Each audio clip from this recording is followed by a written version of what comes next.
Welcome to the Lance Wallnau Show. Today's show is sponsored by Birch Gold. Visit lancewallnau.com/Birch. Wait until you hear what happened at our latest live event. Lance is bringing down the house. Let's jump in. I have any questions on this? Heaven coming to a theater near you, hell coming to a theater near you. You have to choose which theater you go to. You have to take heed what you hear and take heed how you hear. It's interesting that Jesus gave two different aspects. The what you hear is be careful about the sources. And I noticed something. The people that listen to like MSNBC and CNN, the folks that are under the influence, really the influence of this bizarre worldview. I mean, if I was listening to a newscaster that was telling me about Russia, and then find the whole thing was a ripoff and made no sense, and they got Pulitzer Prize, and I find that the whole thing is fiction, I wouldn't keep on listening. But that shows you there's a spirit. It's like, well, let's move on to the next deception. And it's like, oh, Trump has papers in Mar-a-Lago he should go to jail for. Okay, paper sins, whatever that is. So, meanwhile, what was he being impeached for? Oh, he said something about Biden's corrupt in Ukraine, they should look into it. Oh, what are we finding out? Biden's corrupt in Ukraine, we should look into it. Same news. President is being impeached for interfering with the election. Why? Well, he accused Biden of being corrupt. Well, now they're finding out. He's got like 17 phone calls that got recorded with his voice on it. He says, I didn't know anything about what my son was doing. They got a paper trail like $10 to $17 million floating around in the family. It's all there. It takes 5 years to come out because nobody wants to talk about it, but it's there, and it's coming out all the time. My point is this. That group that is listening to that, because they don't take heed what they hear, they keep exposing themselves to this mesmerizing spirit, and it continues to seduce them into confusion. So they're not coming out of it. You got to be careful what you expose yourself to. And then the second caveat is you can't always protect yourself from what you're exposed to. How many of you know? It's like you're going to be exposed because the devil is propagandizing everywhere. You're going to have someone near you who's going to bring you propaganda. So then you have to take the second part. Take heed how you hear. Because here's the key. To him who has the right way of hearing, more hearing shall be given. That's the interpretation of that verse. To him who has shall more be given. Have what? Has the ability to hear what the Spirit is saying. So you want to be very careful that you're hearing what the Spirit is saying, because if you're not hearing what the Spirit is saying, during this process of shaking, contradictions, overturning, disappointments, and darkness coming down, there's potential for a great falling away because you're focused on the wrong information. And here's why I'm showing you this now. You have to know what's behind the chaos. You have to know that it's actually an indication that something's good. When the woman starts going, when my wife says to me, oh, I think I'm ready. You know, when you have 3 children. Well, when she says she thought she was ready, I jumped because she knew she was ready. But her first child, she had completely misunderstood the time. Her dad's an obstetrician, but she still didn't get it. We were inexperienced. I'll never forget, I'm over there at the hospital, and she goes, oh, I think I'm ready. I go, all right. And but right before that happened, I had a little kit with me, and she saw this little bag I had, like a gym bag. And in my gym bag, back in Walkman days, I had these Walkmans with all these worship CDs and all these teaching CDs. She said, what's that? I said, well, this is what I'm going to be doing while you're in labor there. I'm going to be standing in the gap, keeping my spirit up there, praying for you. She starts laughing. She goes, you're not going to be listening to anything when I'm going through labor. You're going to be right there. Reading books and listening to music. You're not going to do that. And she's laughing. And while she was laughing, she goes, oh, tell him I'm ready. So I go down the hallway. And I don't know how to do this, but there's this like nurse's station down there. And I go out like you're hailing a cab. I go, hello, out the room. Right here, we're ready. I figure they're going to come up and pick up my wife and cart her off. Well, I'm standing there, and this short little lady in these white scrubs and these sneakers, squeaky sneakers on that. I remember that floor. They come squeak. No urgency at all. Squeak, squeak, squeak. And she's walking up to me, steely blue eyes, no smile. She comes up to me. I said, I think my wife's ready. She goes, was that your wife I heard laughing? I said, yes, that was my wife you heard laughing. She said, let me tell you something, Sonny. If she's laughing, she's not ready.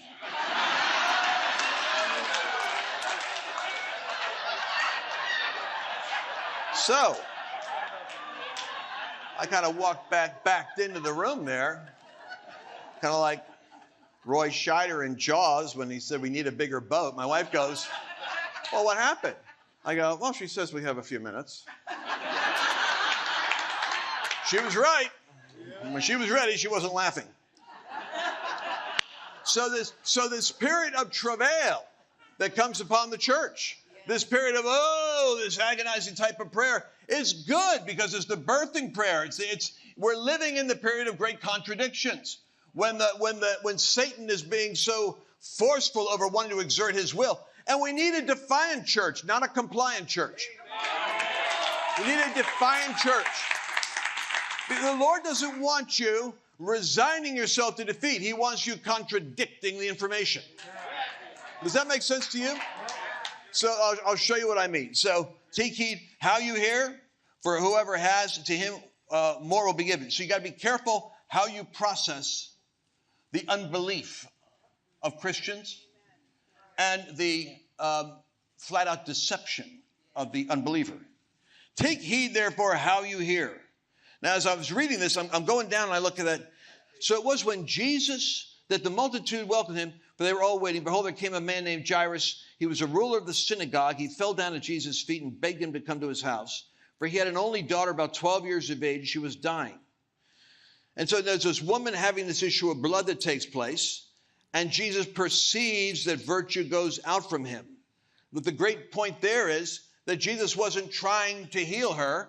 She had so exercised her faith that she reached into his realm and pulled out what she needed.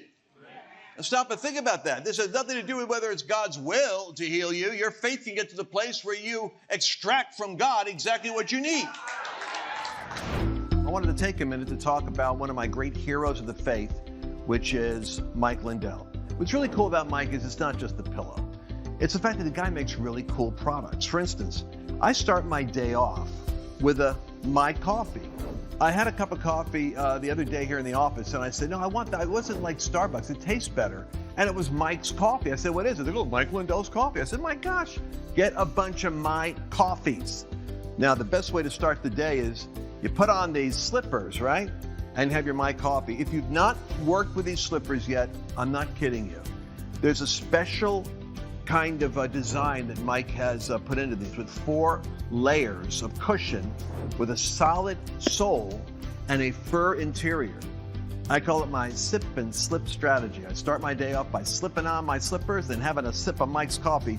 But you know what else I'm curious about now? Because I've got to check out the 2.0 pillow. The 2.0 pillow actually is designed so that it distributes the heat of your own head, your face. You know, you're lying there, and it makes it so the pillow's always cool. Now, I like that because I wake up in the middle of the night and have to flip over my pillow because it gets hot. Mike's solved that problem. I want you to go to mypillow.com, promo code Lance, because you can get a discount that I've set up for the pillows, for the coffee, and for the slippers. And do it today. You'll be happy. So all this stuff is like important. And so he says that now, while he was still speaking, verse 49, here we go. Someone came from the ruler of the synagogue comes to him, saying, your daughter is dead. Do not trouble the teacher. Remember what Jesus just taught? Take heed how you hear. There's nothing more discouraging for a healing ministry than to hear that the person you're going to go pray to get healed is dead. Spirit of death and unbelief and sorrow, and everybody's going to be mourning and wailing. He's going to show up. There's going to be a whole Jewish demonstration of catastrophe. And he's got to overcome all of it because he's already heard a different word. He's on his way because the father told him he's going to raise the girl up. So watch this. While he's still speaking about faith, go in peace, the word comes, hey, your daughter's dead. Don't trouble the teacher. But when Jesus heard it, he answered and says, don't be afraid, only believe, she's going to be made well. In other words, he grabbed it right away before it could get into the father's heart, and he had to overcome his resistance because his faith was what was pulling Jesus in for a miracle. So his unbelief could disrupt the flow of a miracle. When he came into the house, He permitted no one to go in except for Peter and James and John and the father and mother of the girl. And all wept and mourned for her, but he said, do not weep, she's not dead but sleeping. And they ridiculed. He puts them outside. This is kind of interesting too. This is why sometimes in order for God to do what he wants to do, he has to remove some people from the room. There are some conversations when you're really working on an issue regarding what God is calling you to do, where you have to be careful that you're not talking to the wrong people about it, because you might change what God is saying to you based on the wrong people are in the room. He put them all outside, took her by the hand and called, saying, Talitha Kumi, little girl, arise, and her spirit immediately returned to her. Her spirit goes into her, and she revives. And that goes to the second part of what I want to talk about. When the spirit goes into you. If the shaking is happening here, I contend that the shaking is designed to prepare an overcoming people, a bride, prepared for the bridegroom. I believe as Satan is being progressively cast down, and I think we have a total misunderstanding of Revelation chapter 12, a very powerful chapter, where it talks about Satan being cast out of the heavens, and every preacher wants to go and say, this is what happened to him in the beginning. Yes, it's what happened to him in the beginning, but the book of Revelation is about those things that must shortly come to pass. It's about the future. And what you find is this very process, Revelation chapter 12, you see like in verse 8, Satan is being squeezed out, and he's at war with the angels, and he's at war with the Lord of hosts, the angelic hosts. But he's not winning because he's getting squeezed out of his position, and he prevailed not, neither was there found any more place in heaven or in the heavenlies. Not third heaven, but the second heavens. Go to the next verse. And the great dragon was cast out, that old serpent called the devil and Satan, which deceived the whole world. He was cast out where? Oh, this is interesting. Into the earth. What does that mean? He loses this whole position and now has to operate at this level. This is when you have your great distress among the nations. This is when you have everything that's going crazy. It's progressively leading to this moment. Because Satan is losing ground, it's manifesting here. Meanwhile, the contractions in the church are increasing as that goes on because God's birthing the kingdom. And the Messiah is about to show up and wrap up history. Does this make sense to you? So this whole process is happening. And while it's happening, you're feeling the increase of this pressure. When the spirit of that girl revived that Jesus prayed for, and her spirit came back into her, it reminds me of the story that I got from Kim Clement when he was praying for a businessman who was a realtor in Conyers, Georgia. And he calls the man out and he says, sir, stand up. The Lord tells me that you're going to be in political office, and that you're going to have a son named Caleb, and your son is going to be also walking in a political office, and this is God's plan for you. The guy's name is Mike Kropz. Mike goes from real estate into running for the state legislature as a state senator. He's like at the Marriott Hotel doing like a speech, and he drops down dead outside from a heart attack. And I see the video of the ambulance. It's 10 minutes for the ambulance to get there, and then they're trying to resuscitate him for 5. They can't get a heartbeat. They go 10 minutes back to the hospital. They try to revive him there for like 10 minutes. The guy's been like dead for like 38 minutes or so, 40 minutes. They call his wife in, Phyllis, young, charismatic, new to the prophetic. She comes in and they say, your husband is an organ donor. We need you to sign so that we can start taking the organs out. Well, she's not ready for that. She goes, I gotta get in there. She goes in there and she starts prophesying over him and says, Michael, the word of the Lord says you're going to have a son. Your son's going to be named Caleb, and he's going to walk in the same steps as his father. Now, they had adopted a boy named Caleb. And so they had that son ever since they got that prophecy. But he didn't get elected yet. And certainly he can't help his son fulfill his destiny if he's dead. Michael, the word of the Lord said that you're going to have a son named Caleb, and he's going to walk in the same steps as his father. Michael, that can't happen if you're dead. In the name of Jesus. And so that now she's trying to pray Pentecostally, and there's a Dr. Kevorkian there that's hearing this. So he calls security to get the delirious Pentecostal fanatic out of the room. And so the security comes and pulls her off the bed. She's still prophesying. Come back into your body. So finally, Phyllis, in her desperation, she stops saying, prophecy says that you're supposed to live, and she just commands it. She says, Michael, come back into your body right now. At that moment, Michael Crotts is talking to Jesus and goes right back into his body.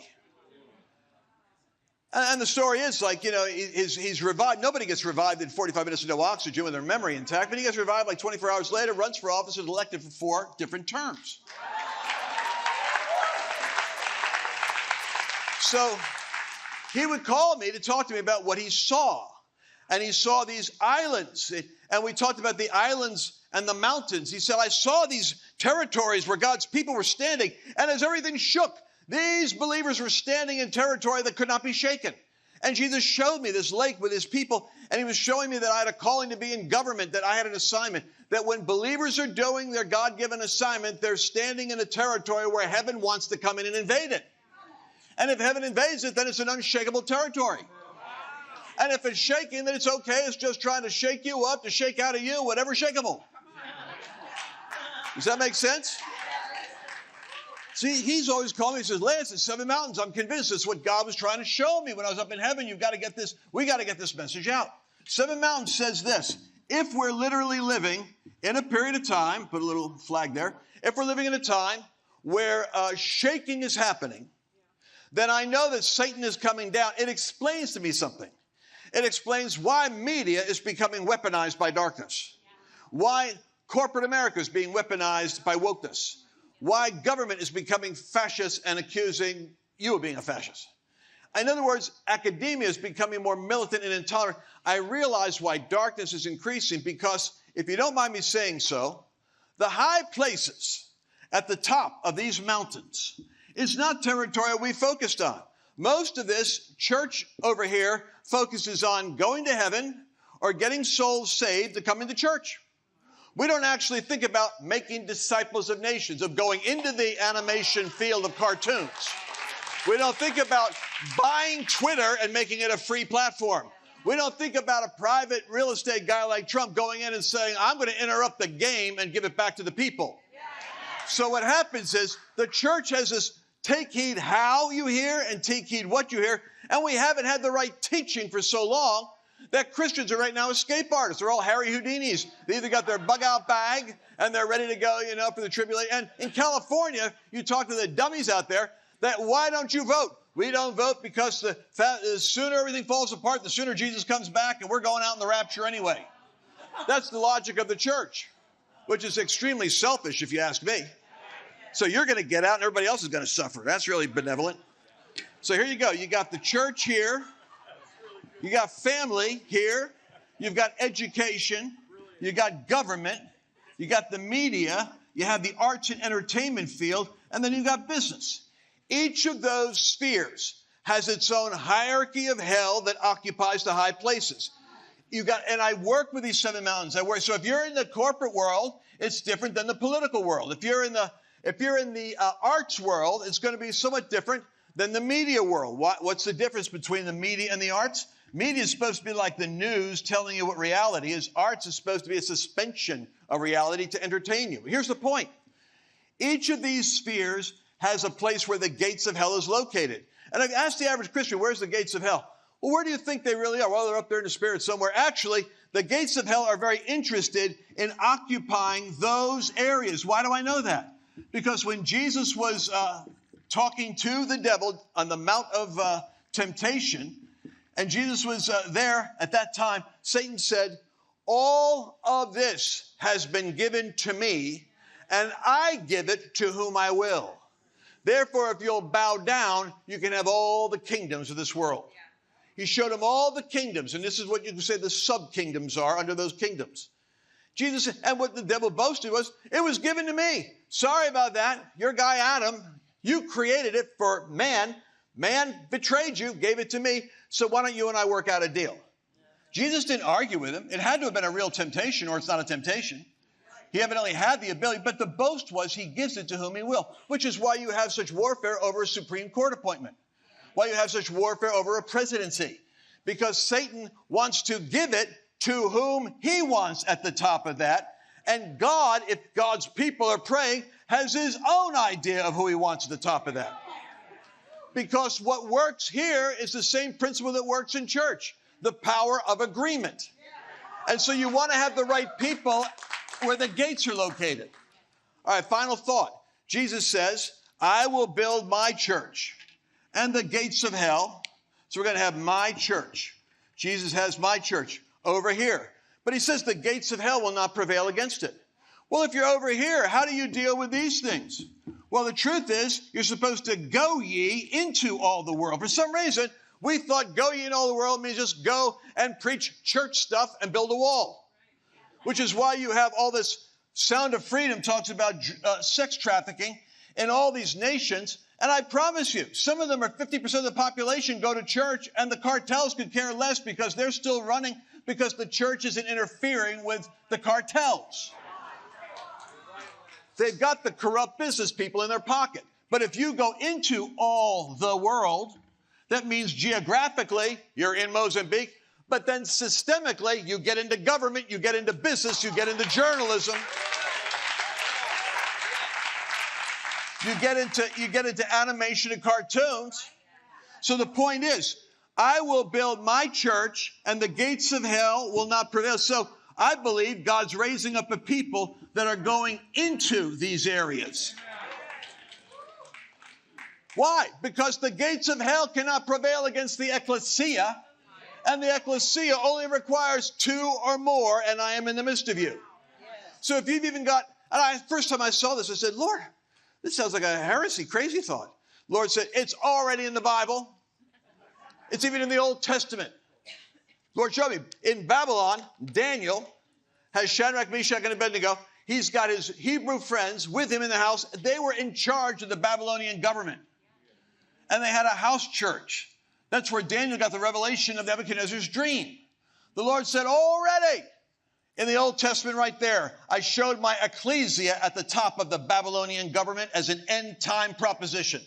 I want my Daniels in proximity to the throne of power, and I want my people in proximity to the gates of hell. So right there, we're supposed to be going into. So now, if you've got a vision like this, my friend, you should be telling your children, your sons and your daughters, that rather than, well, you better get ready. Jesus is coming back any day because the Antichrist is coming. You ought to be preparing them for Jesus coming back any day, and he wants you occupying till he comes. He wants you occupying. He doesn't want you preoccupied with when he gets here. He wants you occupying territory. What Michael Crotz saw was that you're going to be standing in territory that cannot be shaken. Lord of Hosts Church wants to equip you, I'm certain. Only so many of you can be over here employed by the church mountain. I'm Ashkenazi Jew. I'm a Levite on my father's side. I come from a whole generation of rabbis. I'm going to tell you something. You got a Pentecostal Levite, a tongue-talking Levite talking to you right now. In Israel, only 10% of the people were over here in the temple. 90% were out occupying the promised land. If you're going to see America is going to be saved, and you're praying for America to be saved, and you're all fixated on who's going to be the next president, recognize if you don't occupy, it explains why media and government and business is weaponized against us, because we're not going up against the gates of hell. And if you don't go, God doesn't come. Does that make sense? If you're like me, you get frustrated when you see Target and these big shop stores that are pushing their woke agenda on your children. How do you fight back? Well, you got to reorganize. Public square is what you've got to do. I want you to give your business to people that share your values, share your faith, that are patriots, that are pushing back on these big woke corporations. Go to lancewallnau.com/public square or public SQ. Download the free app so that you can shop with people in your own area. Put the money in your community in the pockets of the friends that are sharing your values. And by the way, if you've got a business, you especially need to use this app because you can put your business on the app so that other people know who you are and they can do business with you. lancewallnau.com/public square. Do it now. Did you enjoy this latest episode?